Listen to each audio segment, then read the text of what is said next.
Morning all. So it's the crack of dawn here, 6 a.m. and I thought I'd take you on a little walk around the village at this time while we discuss today's topic. And to be honest, to get some meat on the bone of this topic has been quite difficult. For a while now I've been asking Damo who can I talk to about this topic. So it all started when we got these kind of stocky guys coming around with like vests on, and first they went over to the main house and then they came over here, and no shit guys, honestly I'll tell you the truth, I put my plan into action. I have certain safety plans for us on the farm. I don't want to seem like too paranoid, but we have cameras all around the farm, and I'd seen them on the CCTV, and I was like, right, we need to get into place. Protocol 1, because I'm seeing these dudes, and at first I thought they were checking out the house. So I thought they were like scoping out the house, you know, what other reason would they have to be around here? They've got vests on, like they look shady as hell, like I know shady characters in Thailand. And then actually I got the information that they were here because of a loan. And so I don't want to go into all the details of whose loan it was, or it's a family thing, and it actually predates us coming here. So it was a long time ago that this comes from. But all the same, it's made me quite interested in the topic that I'm going to talk about today as we walk around the village. I'm obviously talking about the loan sharks and the practice that goes on here in the village undercover from various different people. Like when you say loan sharks, you might think, oh, these are just kind of like mafia guys that loan out money, you know. But actually, it's a bit more complex and diverse than that in the village. There are people that give short-term loans. They might just be food vendors, they might be street sellers, they might be business people, they may be just wealthy, powerful families. I'm not just talking about in this village, this is something that goes on all around Thailand.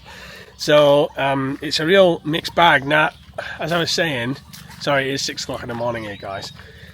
I did try to get someone to talk to about this, but it's not possible. Like, I asked Damo to find me someone. She doesn't know much about it. Like, she's never used it herself, this the kind of service of loaning money.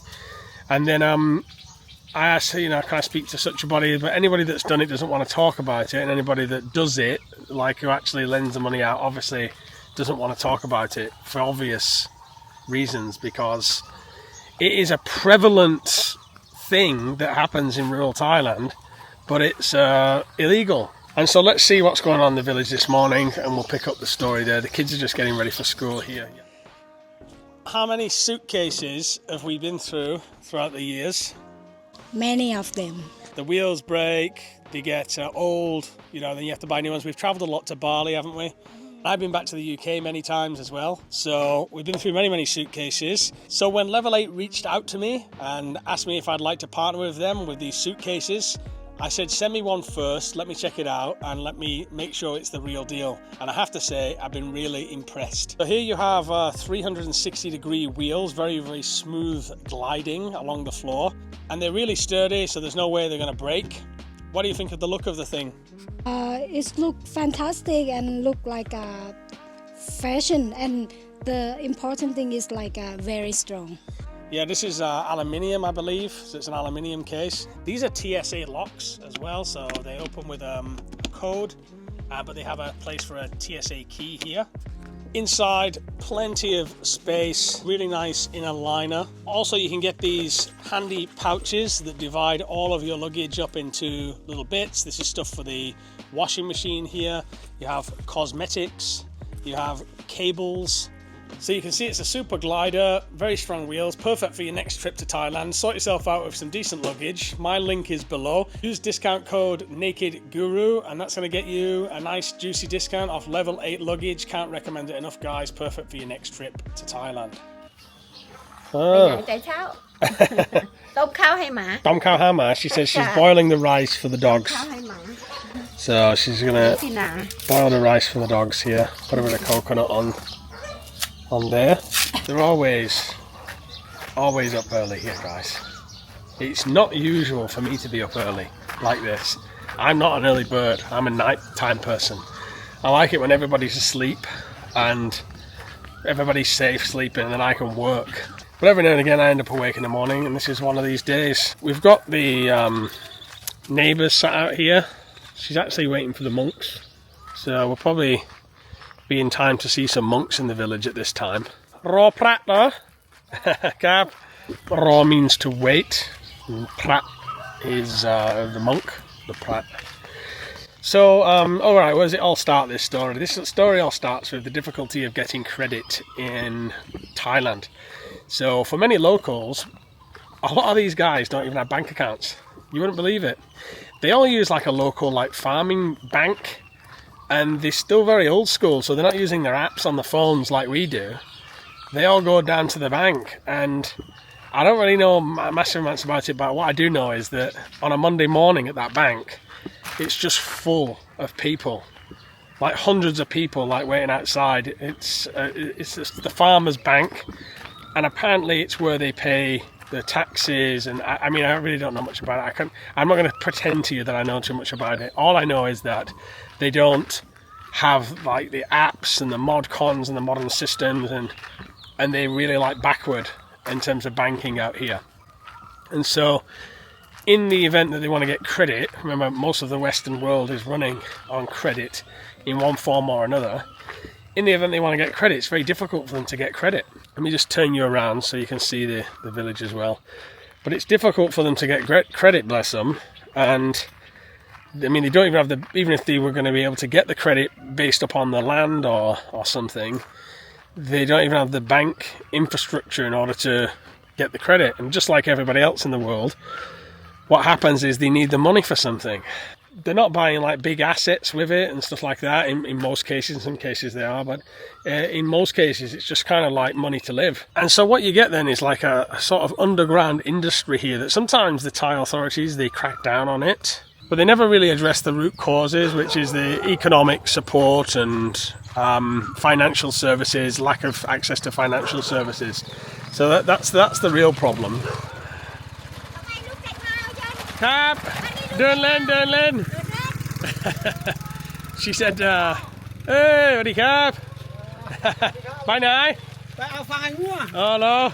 He said I'm going getting the hay for the cows.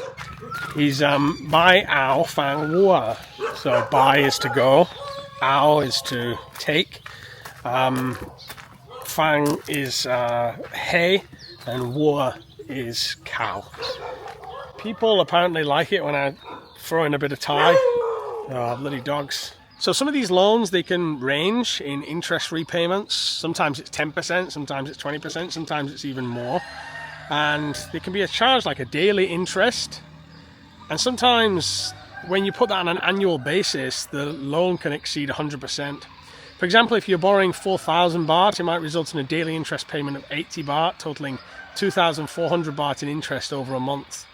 And so what happens is they then find it very difficult to repay a lot of these loans, and it becomes a cycle. And what actually happens is they might end up loaning from another person in order to pay the first person back. That's just what happens here. I mean, this is nothing new around the world. This happens, of course. This is his dog here. So, of course, this happens all over the world. We got Yai coming here with some rice for the monk. So I think we'll stop and watch this morning. I'm not mic'd today because people are saying that the vlog has a problem with sound sometimes, that the volume's up and down. So I just the headache of micing myself. I'm just letting it go and just instead filming from the camera. So I'm hoping the audio is good, not picking up the birds and the dogs too much.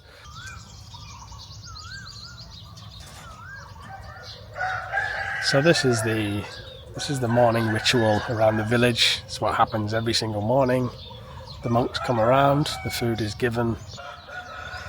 Farmers are off to work in the fields on their bike. People are taking the old buffaloes.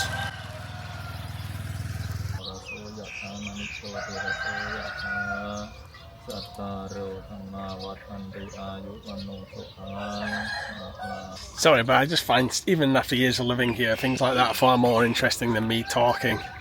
Unfortunately, it's a prerequisite of YouTube that I talk. So, that's what you get on these vlogs.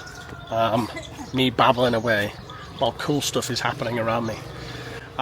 So I got Yai on a bike this morning. All the villagers know me these days, of course. Lived here for so long now, and they well, I know them all. That was just our builder over there, and they're all related to Damo. On a separate note, so one of the subscribers mentioned that they live in a village, but everyone's always trying to get money out of him.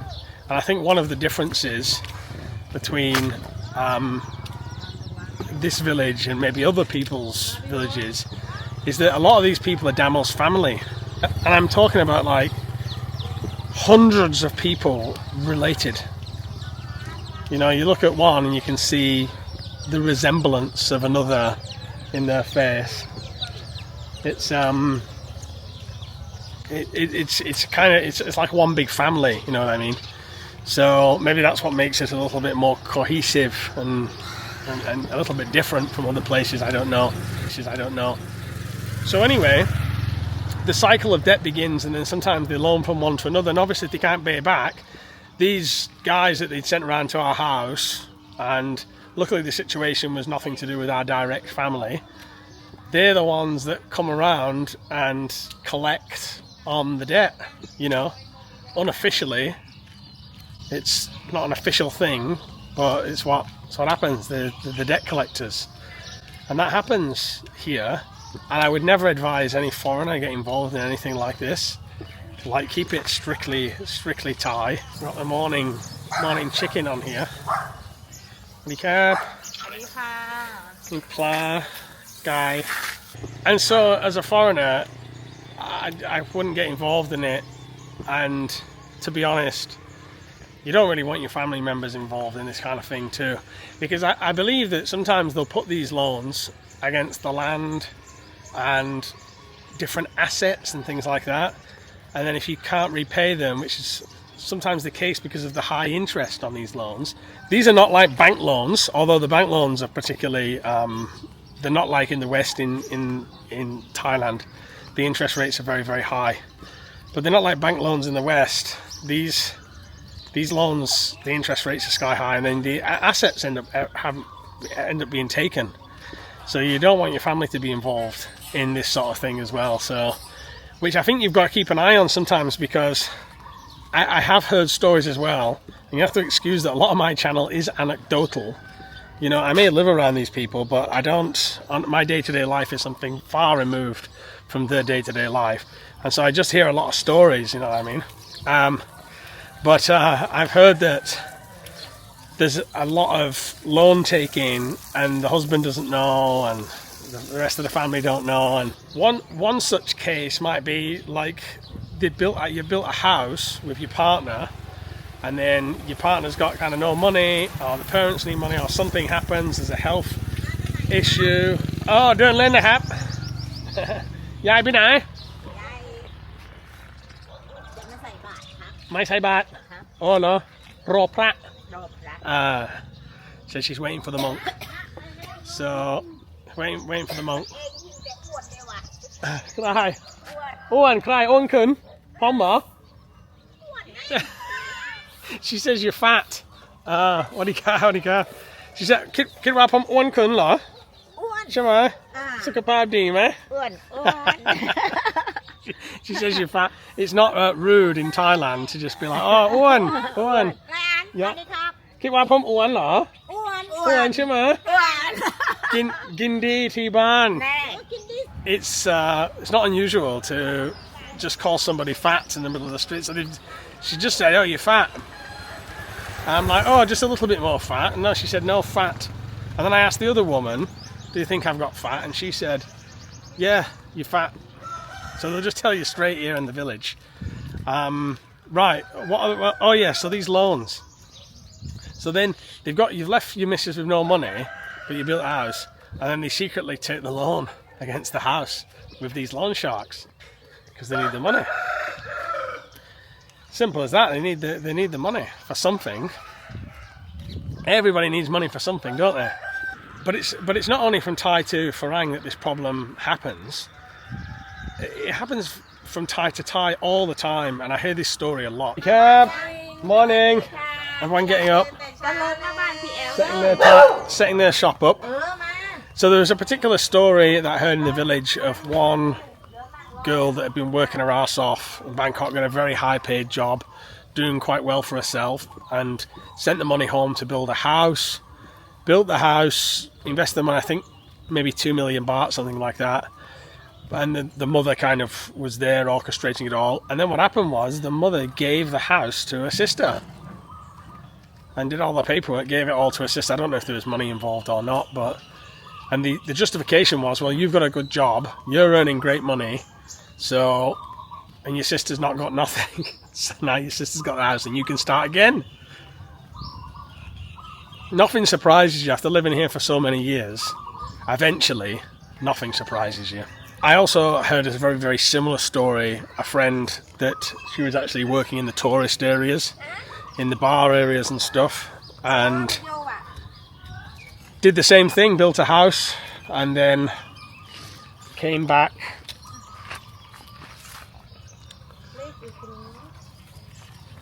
Another monk stop again. This is the handicap. Seems an odd topic of discussion, such kind of majestic time of the morning with the monks and things. But there was another girl working in the tourist areas that basically worked her ass off for years, sending money back, built a beautiful house. Well, I don't know if it was beautiful or not, I never saw it.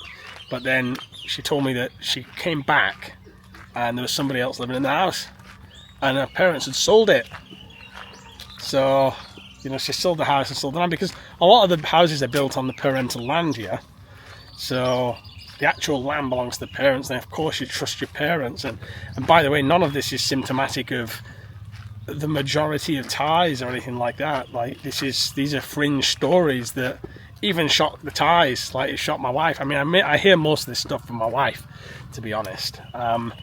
So that was another case where she come back and other people living in a house, and she had to start again. Simple as that. She had to go back to work in the industry and start again. And I believe, I mean, my subscribers, they've been around the block. On this particular channel, a lot of my subscribers are expats that have kind of, this won't be anything new to them. But I'm sure they can also tell you some other stories in the comments of how this happens, and of course it's all tied to the topic of needing the money, which is why these loan sharks exist in the first place, and why these bruisers were coming around to our place looking for somebody that no longer lives there, by the way. And by the way, they apologised upon leaving. I had my protocol ready. Sounds weird not to go into it, but you don't give out your security protocols on YouTube. But afterwards, they were quite nice and friendly, and they were like, "Oh, sorry if we shocked you in any way." And they were pointed to me, so obviously the Thais weren't shocked, but I must have seemed kind of shook up, because you're ready to defend your family, aren't you? You never know what's going to happen. I don't know. For me, I go into like defense mode. I'm like, right, we're ready to defend the family if what's going on here. So. But in the end, they were just like, sorry if we gave you a shock. And I was like, yeah, see you later. So obviously, hope I don't see them again. Guess one of the final shots this morning. Aren't the colours beautiful in the morning? You really notice it, the way the sun hits stuff. It's, especially on this camera, it really captures the beautiful colours of the morning. Final shots, we'll see the neighbours and Yai over here with the monks.